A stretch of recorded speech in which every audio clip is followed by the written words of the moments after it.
Beleza aí, galera do Nerd Exterminador. Eu vou recomeçar aquela série que eu estava fazendo sobre o processador. A placa de vídeo, como funciona o computador em geral. Mas eu vou mesclar junto com essa série o de como escolher assim, as peças para seu computador, qual a melhor configuração custo-benefício para você e essas coisas. É, eu vou recomeçar porque a outra série não tá com abertura, não tá com áudio baixo, de voz, e acabou que o primeiro vídeo ainda coloquei música e não dava para escutar nada. Então agora só vou fazer vídeos assim. Então, começando sobre o processador, atualmente existem duas marcas predominantes no mercado de processador para PC. Existe a AMD e a Intel. A AMD, até pouco tempo atrás, ela era mais custo-benefício. Por exemplo, um processador dela tinha praticamente o mesmo desempenho do Intel, mas ela com uma configuração AMD era muito mais barata.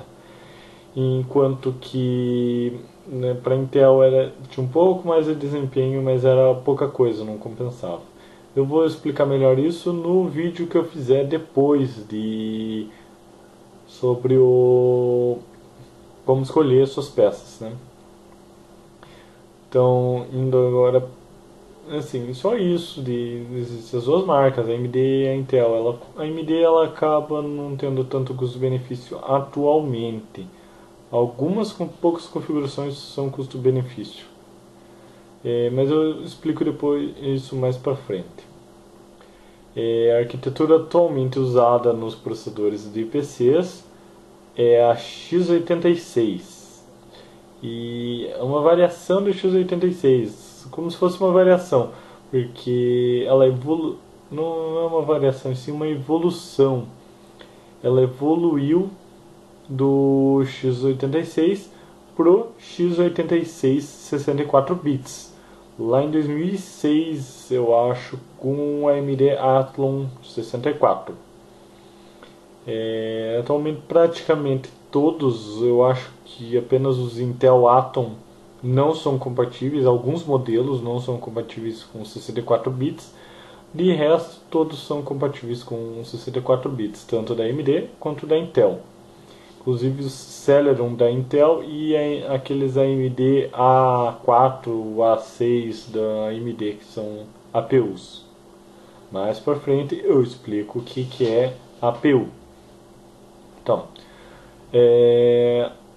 o processador ele é aquela pecinha pequena, um quadradinho ali que tá, provavelmente vocês vão ver com uma ventoinha em si. Vocês não vão nem ver o processador, vai ver uma ventoinha só ali em cima.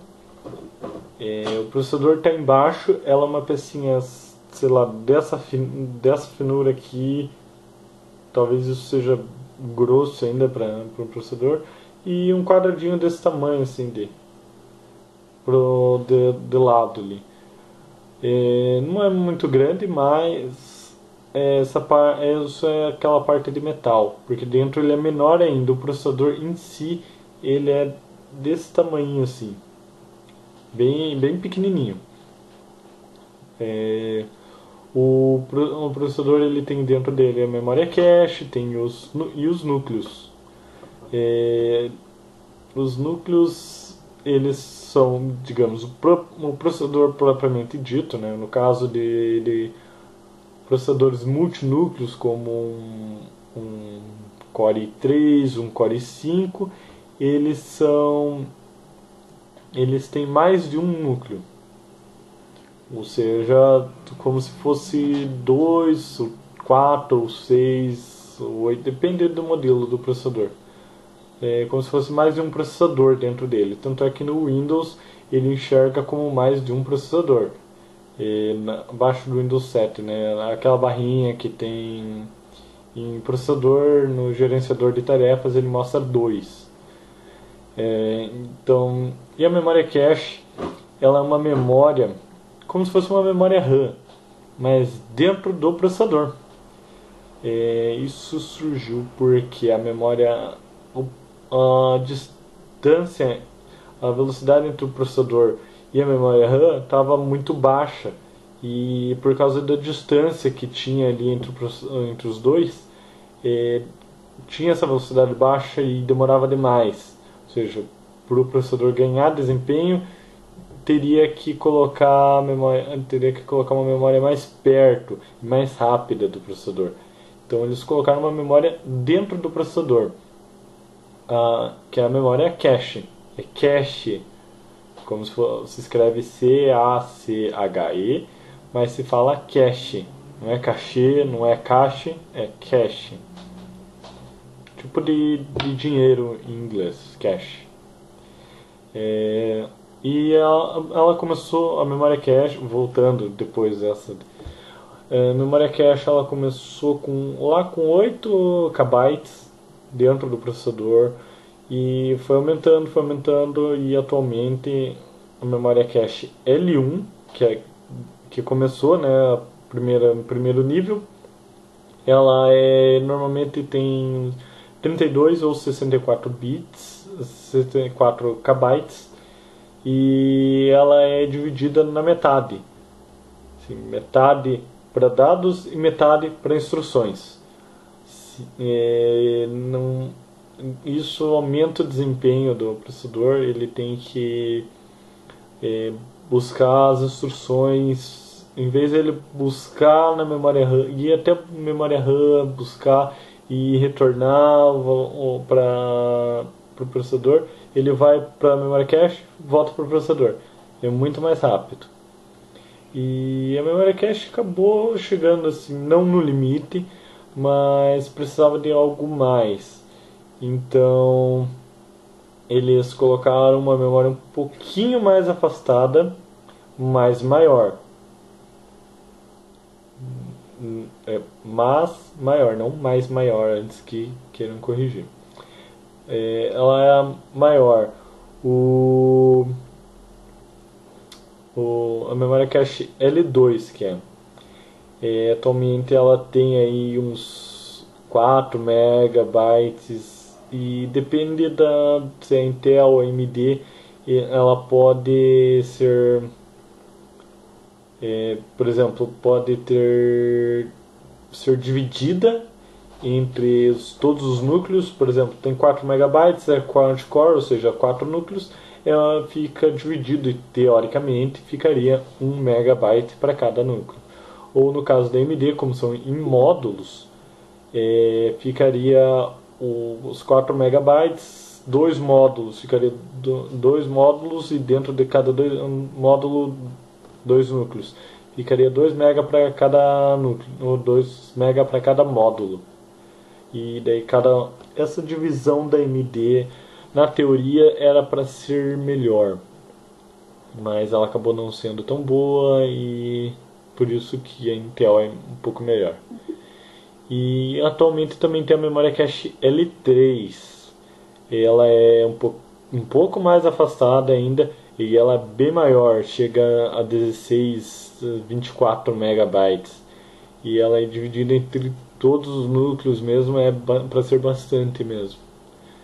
Então, primeiro o processador vai pegar, por exemplo, uma instrução, vai jogar para a memória cache, vai procurar na memória cache L1. Não achou? Vai procurar na memória cache L2. Não achou? Vai para L3. Não achou? Daí que vai para a memória RAM.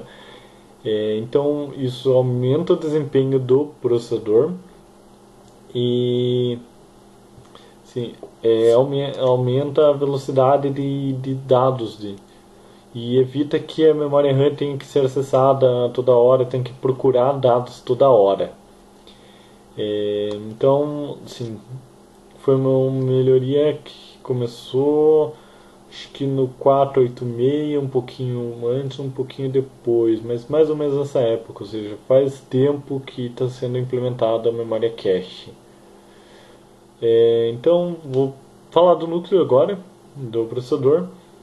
Ele o núcleo ele é, digamos, é a parte que pensa do processador, é a parte responsável por processar os dados. Ele faz as contas, processa as instruções, inclui um ponto de cálculo de ponto flutuante, que é o número com vírgula, cálculo com número inteiro, que é sem vírgula e várias coisas. O, ele é dividido em estágios. É, assim, a instrução chega e ele vai processando por partes. E, por exemplo, se tem um se na instrução, se for assim faz tal coisa, se for assim faz tal coisa. Ele pode, digamos, dividir e prever, por exemplo, tem mais chance de ser isso, então eu vou processar todas as instruções que é para ser depois disso e já vai ficar pronto, então vai ser muito mais rápido. Então, teoricamente, você vai pensar, então quanto mais estágios, melhor.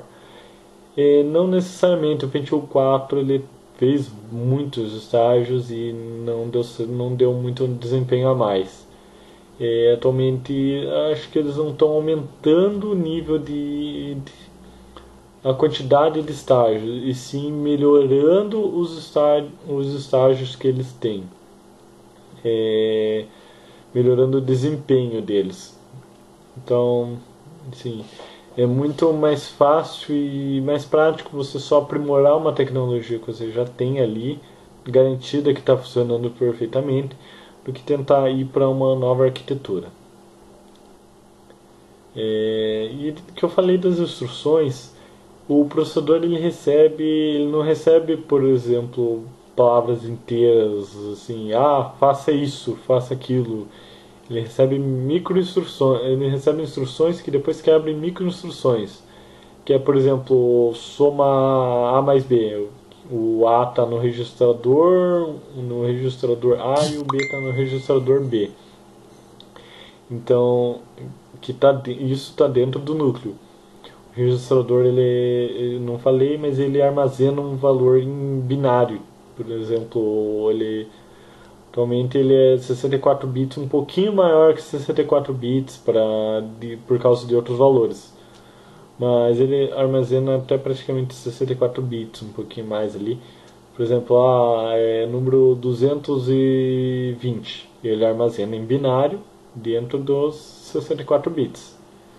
Então o número A é 220 e o número B é 2. Então ele vai somar o A e o B, vai dar 222. Isso ele pode armazenar num outro registrador ainda C, que é o resultado, ou ele pode gravar direto num dos registradores já ocupados, por exemplo, no A ou no B. As microinstruções também pode ser de copiar valor, essas coisas assim. Por exemplo, o B recebe o valor que tem no A, essas coisas assim. Então todo o programa ele é assim, para você usuário parece bonitinho assim, interface e tudo, mas dentro disso tem um código de execução em uma linguagem de programação como C, Java ou alguma outra, que isso o compilador passa para a linguagem em binário, para o processador. Ou seja, ele vai processar isso, ele não vai processar, por exemplo, um enter que você está pulando linha. Ele não vai processar, tem uma instrução ali que quando o usuário apertar enter faz tal coisa. E isso é muito rápido. O clock hoje, cada hertz, ou seja, cada 1 Hz ele processa a instrução. E hoje os processadores chegam a 1 milhão, 1 bilhão de hertz. Então é muito rápido, extremamente rápido. Por isso que você acaba não vendo digamos, uma diferença ali de um tempo de atraso ali. O tempo de atraso às vezes que você vê de travar não é por causa do processador, e sim por causa da memória às vezes. Às vezes está sujo, alguma coisa assim. Então eu vou deixar aqui o clock parar no clock, no próximo, porque tá dando já o tempo que eu queria de vídeo. Não quero que fique muito comprido, não gosto. Parece que depois de mais de 15 minutos a pessoa não. Eu mesmo, se eu assisto algum vídeo de mais de 15 minutos que eu não queira, só queira ver por curiosidade, eu não vejo mais de 15 minutos. Me desinteresso. Então vou parar por aqui. E acessem lá o site www.nerdterminador.blogspot.com.br e também se inscrevam no canal se gostaram.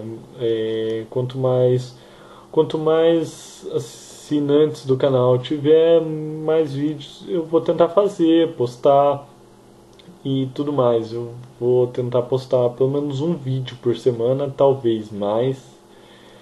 Talvez tenha semana que eu não poste. Eu vou tentar gravar vários vídeos para deixar pronto e garantir um vídeo por semana pelo menos. Gameplay eu não sei se vou fazer mais, eu vou tentar fazer algum gameplay. Então esse vídeo encerra por aqui, pessoal. Não se esqueçam de se inscrever e visitar o site lá. Beleza, pessoal?